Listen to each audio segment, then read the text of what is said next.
Doctor Sakhla, मैं आ जी रहा हूं आपके पास। डॉक्टर अभय, हालांकि एक इम्पॉर्टेंट बात कहनी है, लेकिन मैं समझता हूं कि अभय जी का रिएक्शन लेते हैं, उसके बाद बात करते हैं। डॉक्टर अभय, क्या ये बात सही है कि एलोपैथ हमें नहीं ठीक कर रहा है या फार्मा हमें नहीं ठीक होने दे रहा है? सच्चाई क्या है?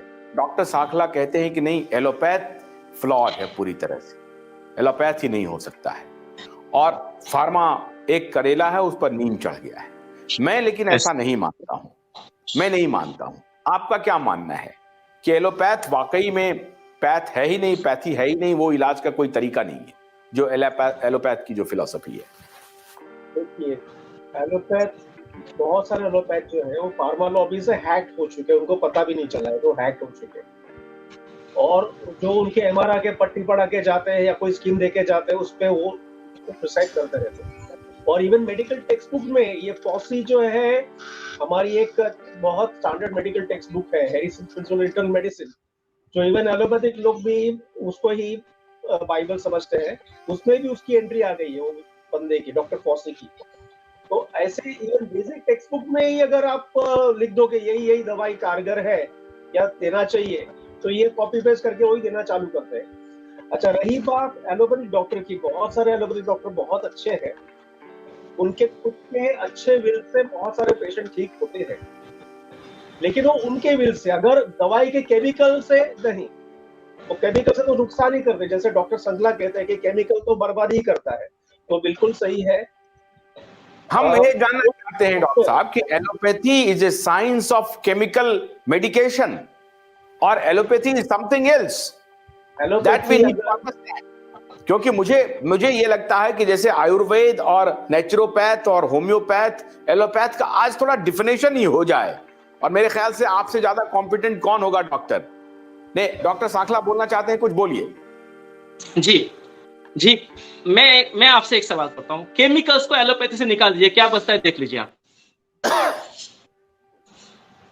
केमिकल्स को अगर एलोपैथी से निकालेंगे तो एलोपैथी पूरी की पूरी एक ही दिन में धराशायी हो जाएगी, कुछ भी नहीं होगा।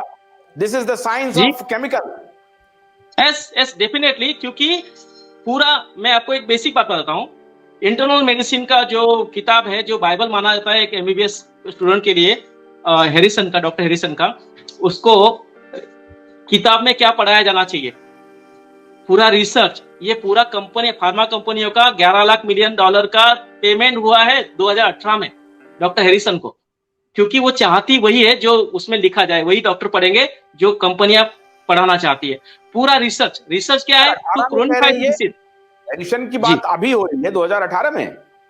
2018 में पेमेंट किया गया $11 मिलियन का डॉक्टर हैरिसन को। ये जो इंटरनल मेडिसिन का जो बाइबल है, किताब जो मेडिकल में पढ़ाया जाता है, मुख्य किताब है मेडिसिन की, इसके जो लेखक है उनको, तो ये केवल सिलेबस नहीं, पूरा रिसर्च भी कंपनियों ने हाईजैक कर लिया है। जैसे अभी डॉक्टर साहब ने बताया, छेड़ा साहब ने, कि ये पूरा फार्मा ने हाईजैक कर लिया, क्योंकि ये तो जैसे आपने भी बताया कि ये तो ऊपर से ईलो है, ऊपर से नहीं। अगर जी, मैं एक मिनट रुकिए, मैं कह रहा हूं कि एलोपैथ जो साइंस है, अगर वो केमिकल का मेडिकेशन ना करे जी, और कहे कि भाई हम जो नेचुरल इंग्रेडिएंट्स हैं उसको ठीक करते हैं, जैसे मान लीजिए कि कहे नहीं, एक मिनट सुनिए मेरी बात। मैं बहुत सारे एमबीबीएस को मैं जानता हूं जो कहते हैं कि नहीं, केमिकल दवा मत कीजिए, आप ये करिए। जैसे विटामिन सी के लिए वो कहते हैं कि आप आंवला का सेवन कीजिए, संतरे का सेवन कीजिए, अमरूद खाइए। विटामिन डी के लिए वो कहते हैं कि सुबह 1-1.5 घंटा सन बाथ कीजिए।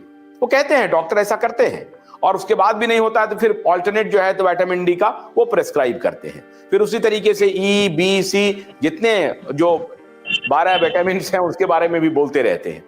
तो ये मान लेना, अगर वो प्रेस्क्राइब ये करने लगे और केमिकल मेडिकेशन ना हो, तब तो आप एग्री करेंगे कि हाँ, एलोपैथी एक साइंस है? मैं इसको बताता हूं, जो रिसर्च है, प्रोटीन, कार्बोहाइड्रेट, फैट और मिनरल्स और विटामिन, इसके बारे में मेडिकल साइंस ने काफी प्रकाश डाला है और इनसे होने वाली बीमारियों के बारे में भी प्रकाश डाला है। लेकिन मूल बात ये नहीं है। आप इस बात को देखिए, अगर हम लोग विटामिन सी गोलियां दे भी देते केमिकल्स के स्वरूप में तो बहुत हार्मफुल होती है, इस बात को भी हम लोग समझेंगे, क्योंकि वो केमिकल्स के स्वरूप में। अगर वो नेचर के रूप में दे रहे तो ये तो आयुर्वेद का प्रिंसिपल है, पंचमहाभूतों का प्रिंसिपल है कि आपको धूप में रहना है, आपको लंघन करना है, आपको पंचकर्म करना है, आपको नेचर का जितनी भी आयुर्वेद की दवाइयां है वो नेचर से आती है, सब की सब आंवले के रूप में आती है, आप देखिए अश्वगंधा के रूप में आती है, गीलों के रूप में आती है, हल्दी के रूप में आती है।